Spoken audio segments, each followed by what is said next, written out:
Well, hello there, and welcome back to the very latest episode of my Love Machine podcast. Now, first of all, I just want to say thank you to everyone who listens to this podcast. If you can please share this episode or any of the episodes that you've enjoyed so far, please do send them to your friends, share them on social media, because the wider the reach is of this podcast, the more people can appreciate it and enjoy it. I want to reach as many people as possible this year. So please don't forget to click the share button and spread the joy. Now, today, I have a very remarkable guest who has truly conquered the odds and emerged stronger than ever. Joining us today is the incredible Chelsea Simpson, who is a life coach and NLP practitioner who has triumphed over a challenging past and discovered the power of breaking the toxic cycle. And Chelsea's journey is nothing short of inspiring. Hailing from a finance and legal background, she encountered unimaginable hardships early in life, enduring the aftermath of the traumatic incident and enduring abusive relationships for over a decade. But she did not let her past define her. Instead, she embarked on a quest for healing and found solace in an unexpected place, neuro-linguistic programming, or NLP. And today, we're diving deep into Chelsea's transformative story of resilience as she shares how she overcame anxiety, low self-esteem, and obsessive-compulsive disorder, all while unmasking her true self. And through the power of NLP, Chelsea has not only discovered her inner strength, also helps countless individuals unlock their potential through personal development events, coaching, and captivating public speaking engagements. And that's not all. Chelsea will also discuss the joys and challenges of finding genuine love and happiness, even after a painful past. So get ready to uncover the transformative power of NLP and discover how you too can break free from toxic cycles and create a better future. Chelsea, how are you doing? I am amazing. And what an introduction. Thank you very much, James. That is probably the longest introduction that I've written for somebody, but I thought I wanted to make it special for you because you are very special. Thank you. And I feel it. Thank you very much. Brilliant. Now, NLP is something that I use myself in quite a lot of my coaching sessions, but people don't seem to be aware of it in the way they were maybe 10 years ago, which is quite interesting. It's sort of fallen out of fashion, even though it's incredibly useful. And when I try and explain to people certain techniques like anchoring, for example, and rapport building, they don't really understand it as well as I thought they might do. So tell me, how did you get into this? What's happened to you to make you fall along the way of this path? Well, the truth is, I wasn't looking for it. What I was doing was trying to stop running. I'd got to a point where I'd been over 10 years of dealing with anxiety and low self-esteem. And I was doing a million things at once. I was training to be a lawyer, working as a legal PA, had several businesses, babies, and all sorts going on. And one of those, I worked for a company and I had a huge team, and I ended up on this NLP day. And I went there and I listened, and it was talking about anxiety and how it was almost like, well, we've created that anxiety, and it just stuck with me. And I thought, well, if I've created something, then I can uncreate it. And I was just curious. And that was my whole thing. I got all pumped up, as you do when you're in these sessions and at these events. And I was like, right, sign me up to the NLP practitioner. And then I bottled it, the real thing come in, and I just thought, I can't do this. I messaged the trainer and I said, you know what, I can't, this isn't for me. And he turned around and said to me, well, you know what, I actually need you now, because it's only 2 days before the course was starting. He was like, oh, I really need you to come in, because otherwise you're going to make the numbers odd. What I didn't realize at the time was he knew that I would never let anyone else down, even though I'd let myself down completely. And I just went to this NLP course with an open mind, and we had to do an introduction, which was 45 seconds long. It was our name, what we did, and what we wanted from the course. I got 20 seconds in. I was crying. My stomach was in knots. I thought I was going to throw up. It was a really horrible, terrifying thing. And I obviously waited last to speak, as you do when you're scared. It's the worst thing you can ever do, because then you're just thinking, these amazing people standing here. Like, what do I say? And it was horrible. It's the only way to describe it. But I couldn't run anymore. Every day I was saying to myself, I'm not going back tomorrow. But it opened up a different thought process. And anyone that has done NLP, that has that same experience, it's almost like you see the world in a different way. You can't forget what you learn in it. So all of these tools that you could have that can help you deal with emotions, with past, with how you're showing up. It doesn't mean that I don't have these issues now. It just means I don't let them put myself on my butt for 8 months. I recognize it after a couple of days, or I might recognize it straight away. I'm like, okay, wow. But the biggest thing that I got from NLP was how powerful language is. the effect it has on us, what we say, how we are actually using language in a way that means that we're not going to be able to hit the goals that we want. We're not going to be able to make changes just by the way that we're setting up those at the beginning. So using those tools, those languages yourself, and it's almost like a hack, if you like, and actually breaking things down in a different way. And then it's like, oh, actually, this is manageable, this is that. But I get what you're saying about with the anchoring and stuff like that. You think, oh, people don't get it or whatever. Can I share with you the way I share anchoring? Please do. Before you do that, yes, tell anyone that doesn't know what NLP is, exactly a sort of very, very brief snippet of what it is. Yeah. Obviously, I know what it is, but many of my listeners won't do. Yeah. Okay. So it's neuro-linguistic programming. And the truth is, if you search for it, you'll come across very long terms and it's quite confusing. And if you try and pick up a book, it's exactly the same thing because I do love a long word in it. But for me, it's the communication, right? We're looking at the patterns of behavior, the language that we use, the impact they have on us, and the way that programs our brains, our communication, the way we connect with ourselves and the world. But it really is simply just how we're showing up. And we're doing it every day. It's language patterns is what I got from it mainly. Our world's created by the environments we're in. They create our beliefs, our stories, and they're not always ours. And NLP gives you the tools to kind of take that step back and evaluate from a different place. Absolutely. Now, I use language pattern techniques when part of my coaching as well, because what's the first thing that's going to happen when you meet someone for a first date? It's a conversation, isn't it? And people don't know what they're saying, and they could be blowing their and sabotaging their first chances before they've even had a chance to even get 10 minutes into the conversation. And the same can apply for job interviews or any sort of interaction you have. So I do teach a lot of language patterns and how you have to be positive and things like that along the lines of there. So I think it's a very, very useful technique. But a lot of it is how we talk to ourselves as well. And we'll come on to that. But talk to me about anchoring. Just before we get on that, just what you're saying about the way that we communicate on things like dates and things like that. And I think one of the things that I got from NLP was to not put my view of the world onto others. What is the good intention that they're trying? What are they saying rather than what do I think they're saying?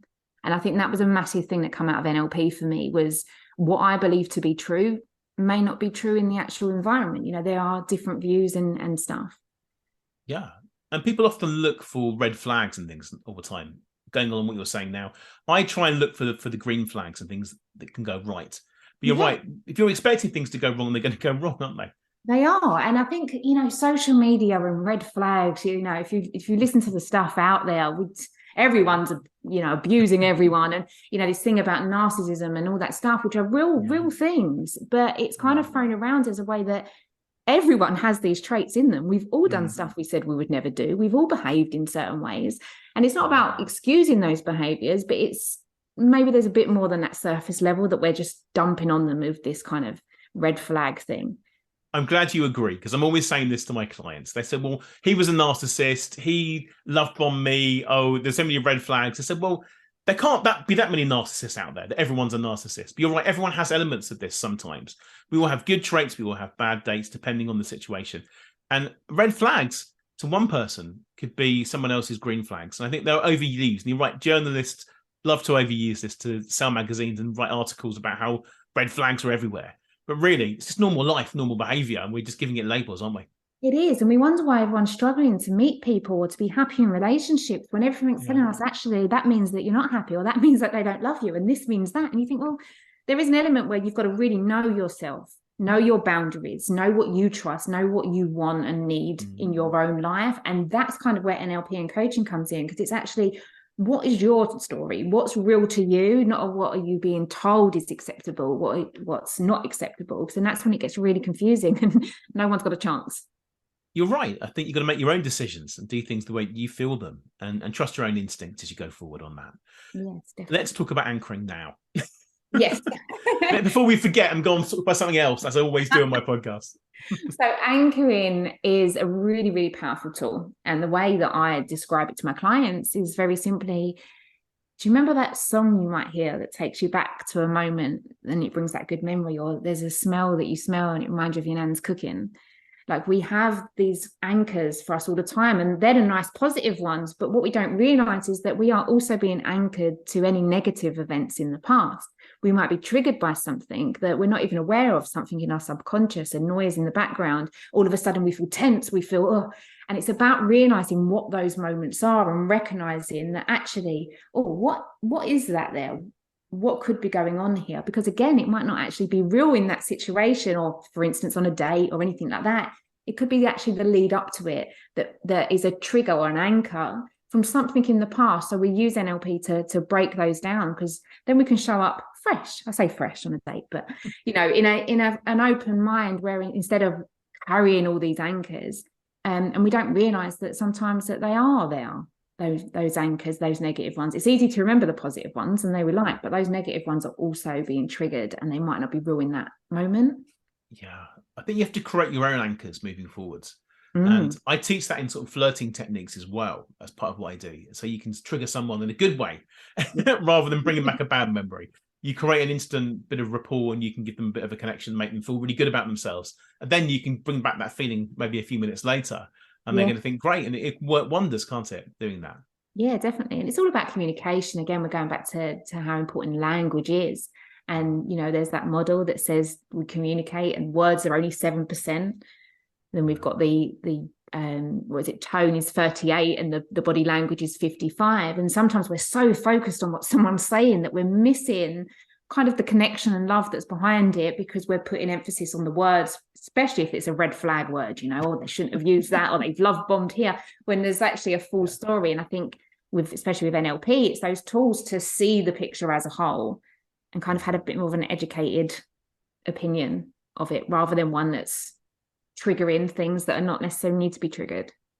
Now, there's so many different people out there who claim to be the originators of NLP. And I've got so many books up on my shelf now looking up there. I've got some Richard Bandler books. There's Transformations and Get the Life You Want and all different things. And Paul McKenna. And you can do these weekend courses and you can do week courses. You can do all different training in this. But I think really you can get the basics quite easily if you work with a coach like yourself, can't you? Mm-hmm. Just to sort of get the foundations of this. But I want to talk about toxic cycles today as well in the whole pattern of things. So people do get themselves in this endless loop where things don't work out and then it becomes toxic and it's very hard to get out of it. So you've had your own toxic cycle in life, haven't you? So can you talk more about that and how that you managed to break free?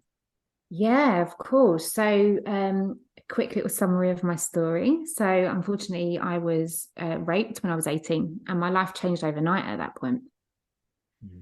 It's funny how grown up you feel at that age, but then looking back at the age you are now, you are still young. And I've worked with a lot of people younger than that experience those things. And, there are different elements to that. But for me, I ended up in an abusive relationship, managed to escape one, and ended up in another one. And I used to listen to people talking about, what's wrong with these people? Because obviously mine was a secret. No one knew. And it'd be like, what's wrong with these people? Why do they keep going after these guys? Or it can't be everyone they date does this, which is, you hear this stuff said. And I thought myself, as I say, let's not judge people too much, because we do come out with those comments and viewpoints ourselves, and it was a long time in that. When I started going into the coaching, I was still actually in an abusive relationship, and I didn't realize at the time that I was kind of preparing myself to leave for that, building up the confidence from within.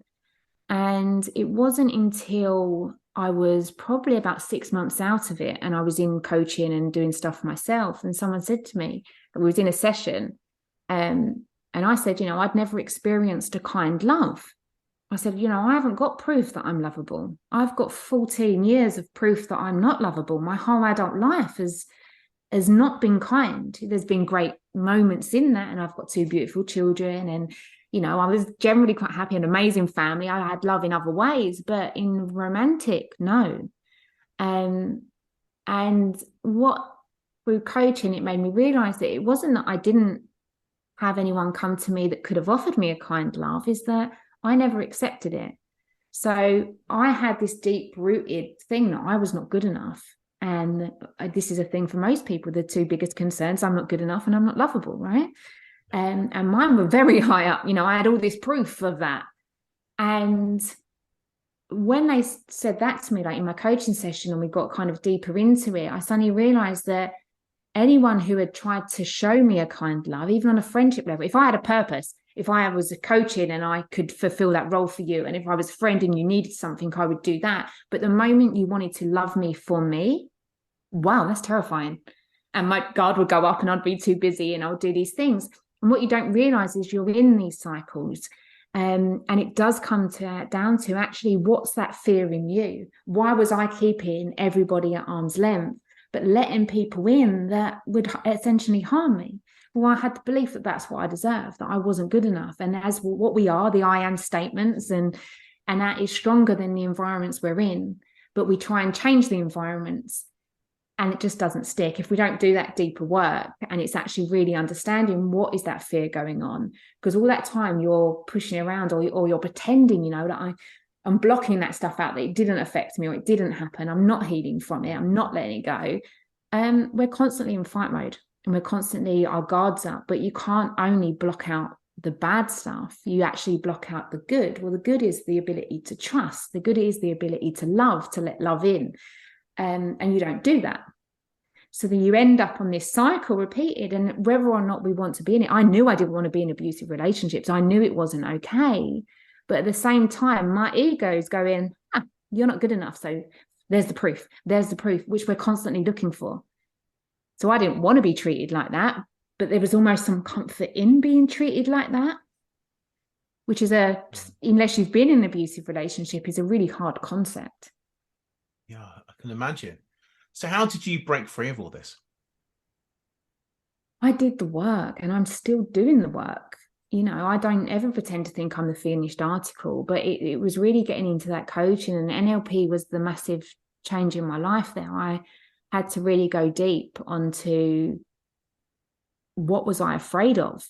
And what we do is we ignore the big issues that are in us, or the big challenges we have, and we create the small ones, like diets, like exercise, like jobs, even our house, and we try and change the external. I used to change my hair every 3 months. I was a different color. I'd move all the time. I was really into the change in the external. And I had to sit down and really go deep into, it's not necessarily going deep into the past or anything like that, but it's actually really understanding what my blocks are. What is it I'm afraid of? And the process for me was, I thought I was scared of failing. Then it was actually, I was scared of success, because underneath that, I didn't think I deserved it. So everything I did done that. So I had to really get into that work of actually, where has that been created? And sometimes it's not even that, like, we go looking for these answers, but it can be those small moments. Like, if I can share a story with you about a client, with permission, by the way, this is a public thing, it wasn't a personal thing, but I had a client who had some really heavy stuff go on in her past, and she showed up in certain ways and behaviors, and again, these toxic cycles. And through a session where we were doing NLP, there was something that come up that was said to her when she was around 11 years old by her sister's friend, something about her appearance, so that we would seem minor to the other events in her life. But that stuck with her, and she felt humiliated. She felt not good enough. She felt ugly, all those little things. Now, what we do, like beliefs, as they're created, is we then only have to have so many of them, and that becomes a belief of ours. Oh, I'm not good enough. I'm not that. So her whole life then, where she was disregarding all those good things, like I did with the kind love, you disregard them and you only accept the things, and that just strengthens that belief. So it is about sitting down and not being afraid to heal the stuff from the past that you're trying to block out. I mean, letting go is a massive, massive thing, and we don't always know how to do it.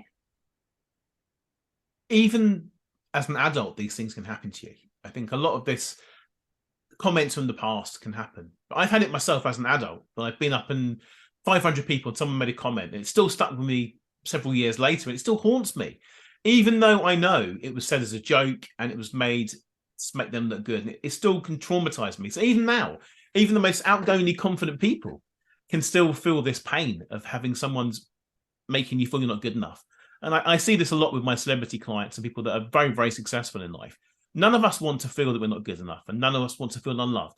So I absolutely get this. We're human. We are human, after all, as the song goes. We are, and I'm human very much. I'm very much aware of my faults. I'm aware of my strengths, but it doesn't stop it being hard. And I think how resilience comes over time. But there are blocks, and I have blocks in my life, things that I'm stopping myself from doing all the time. I want to move forwards. And even though I teach people, as you mentioned to me earlier on, we're always a work in progress. We're always trying to improve. We're always working on ourselves. But how do you heal when you've got this horrible trauma or even just some stupid comment someone's made to you? How do you get over it?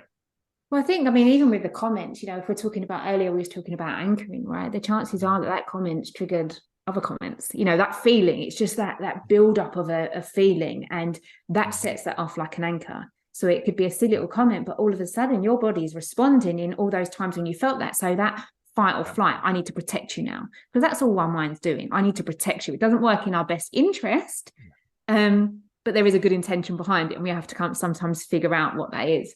But for me, to kind of do that, we have to let go of the past, and we carry this stuff around, and it's like a heavy weight, and it weighs us down, and we just can't keep carrying it. The letting go of the past necessarily isn't easy, but it's necessary.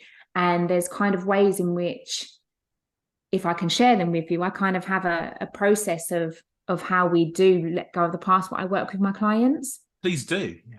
So it's, first of all, it's understanding. None of us want to go into the dark. None of us want to sit there. And it's not about going into it and just leaving it. It's actually understanding that what is actually going on. What is it that is hurting us? And the first step is to acknowledge the pain. That we need to allow ourselves to kind of feel the emotions that have been associated with them tough experiences that we've been through. We're kind of taught to just, pick ourselves up and move on. And then we throw out some positive quotes and it's all okay. But you know what? Sometimes it's all right to cry, and it's okay to scream and shout into a pillow if we need to. And it's just whatever that feeling is for that. And sometimes, I say with anger, it's a secondary emotion. It's that protection. What is the hurt underneath it? So first of all, so the next step then is to kind of process what's happened.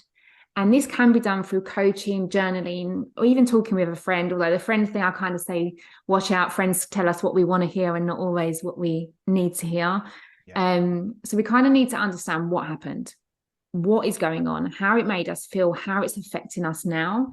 And that gives us the clarity. It's always about awareness. That's where it is. So we acknowledge, we become aware, and that gives us the clarity to kind of help and move forward.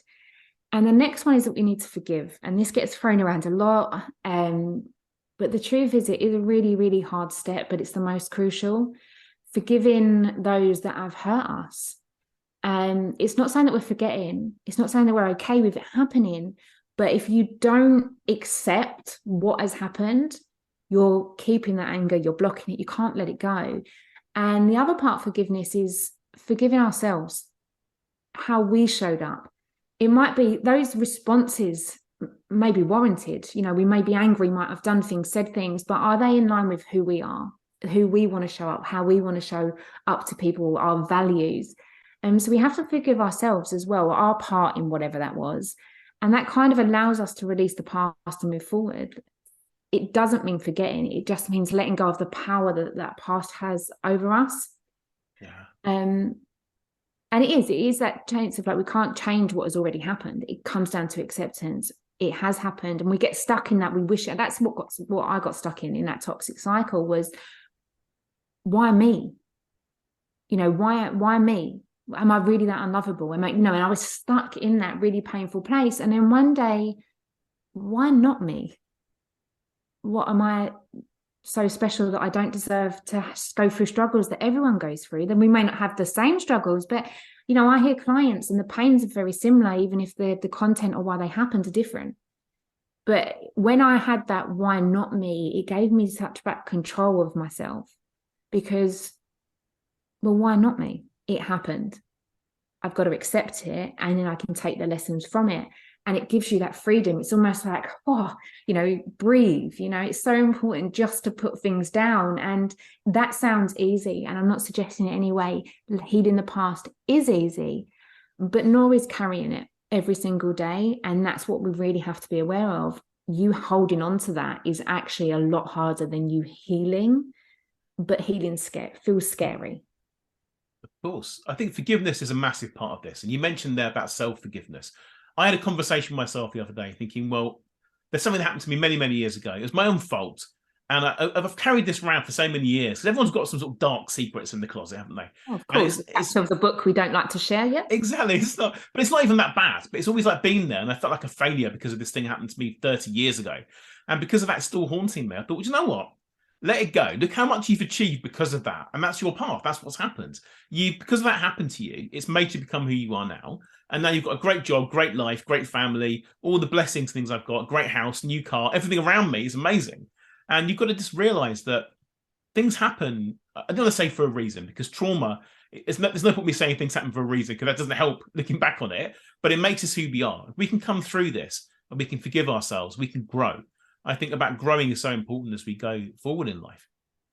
Yeah, and I agree. I mean, we focus so much on, why things shouldn't have happened and, this kind of stuff, but we don't actually give love to the fact of what did you do from that? Yeah. What has that allowed you to do? That's made you who you are today. Okay, you might have some stuff you don't like, and guess what? You can heal them. And it's not going to be easy, but if that hadn't have happened, where would you be? What would you be doing? For me, people say to me, would I change my story?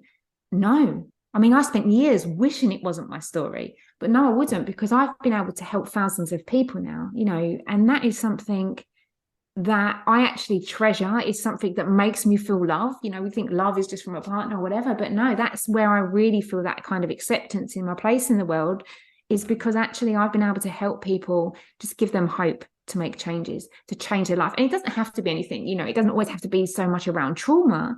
I do a lot of work with sort of business owners, and, I work with a lot of male clients, and their stories may not be the same.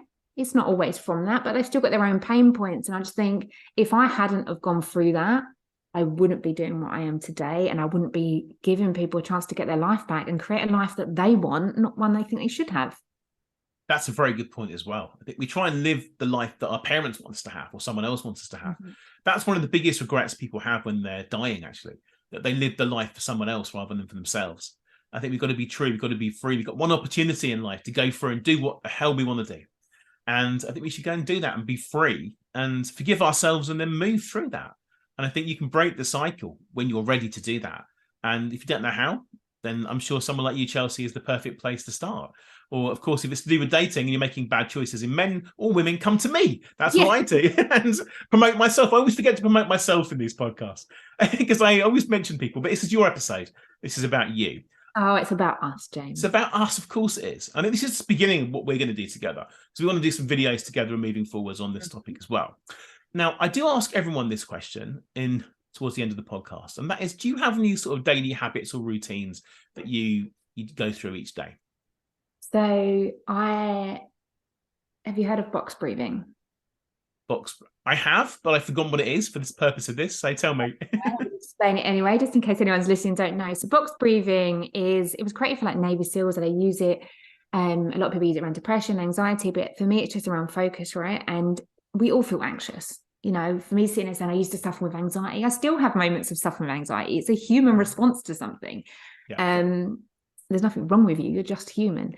So one of the things that I use is a tool called box breathing. And the concept is, if you imagine a box and each side is let's say 4 seconds. So you would breathe in for 4 seconds, hold it for 4 seconds, breathe out for 4 seconds, hold it for 4 seconds, breathe in, and so forth. And you go around the box. Do you want to do it? Do you want to run through it quickly? Yes, of course. I love it when my guests do this. It's very good, because the other reason is people will replay the episode and they will do the exercise and they'll get more downloads. So anyone that's listening, you can pause, wait now, and relax yourself, and you can play it back. So I won't do it myself. I'm going to listen to you. So go for it. No, that's good. So with this as well, what I do like is, okay, yes, you can do it, fully sitting in the motions and, make it theatrical if you like, or you can actually do it quite secretly when you're nervous, you're sitting in the office, you're about to go on a date, whatever it is, you can actually do this. So it's just centers. So what I would like you to do, for the purpose of this, and if you're not driving listening to this, then I'd like you to just close your eyes and take a deep breath in for 4 seconds. I'm going to count along and just follow the instructions. So a big breath in for 4 seconds. 1, 2, 3, 4. Now we're going to hold for 4 seconds. 1, 2, 3, 4. And then breathe out for 4 seconds. 1, 2, 3, 4. Hold. 2, 3, 4. In. 2, 3, 4. Hold. 2, 3, 4. And out. 2, 3, 4. Open your eyes when you're ready. It's a really good exercise. And if you type it into Google, you can find more about it and, some things. But it was one of those things that once I got that in my toolkit, I didn't let it go. That is something I like to do before I've left the bed in the morning, because it just, you got to think you've just been sleeping in your bed, you haven't got clean oxygen in your body, and it just kind of freshens it out. What it does is it focuses the left and right side of your brain. So it just reconnects you and centers you back down. I'm busy in my mind more than anything. I'm busy there first and I'm busy externally. So for me, I do need these moments where I have to breathe. And that is one of them, which is actually obviously an actual exercise. But the other side of it is I do remember just to breathe. Every now and again, I just stop, and because it gives me a chance to center, it gives me a chance to focus. And we can do that when we do anything. But if you can add that in, remembering to breathe, it will change your daily life. Such a simple tool. We had this conversation before the podcast about people do forget to breathe. And I forget to breathe quite a lot. As I discovered on the treadmill today, breathing is a very important part of it when your heart rate is elevated due to stress or anxiety or anything to do with life. But I actually worked through the exercise with you there. You saw me do that. I said I wasn't going to do it, but I always do it anyway. I found that so relaxing. I thought, I'm going to have to pay you just to say that to me every day to encourage me to breathe. But luckily, we've got the podcast now, so we can keep replaying that. And I'm going to try that box breathing. Chelsea, thank you so much. I know that we could talk about so many different things and keep talking, but for now, we'll end it there because I did promise it would be half an hour. How does somebody find out more about you? What do they do? So the easiest way is probably my website, yourlifeyourcoach.com, or just put Chelsea Simpson Life Coach into Google, and then you'll find all my social links from there. Amazing. Thank you so much for joining me. It's been fantastic. And I wish you a great rest of the day. James, thank you so much. It's been amazing. And I look forward to doing this some more. Have a good day. You too. Bye for now. Thank you. Bye. Thank you so much for listening. I'd love to give you a free copy of my latest book, which you can download right now from my website, jamespreece.com. If you enjoyed this podcast, I'd really appreciate it if you could share the love by taking a few seconds to write a positive review on the iTunes store right now. See you next time.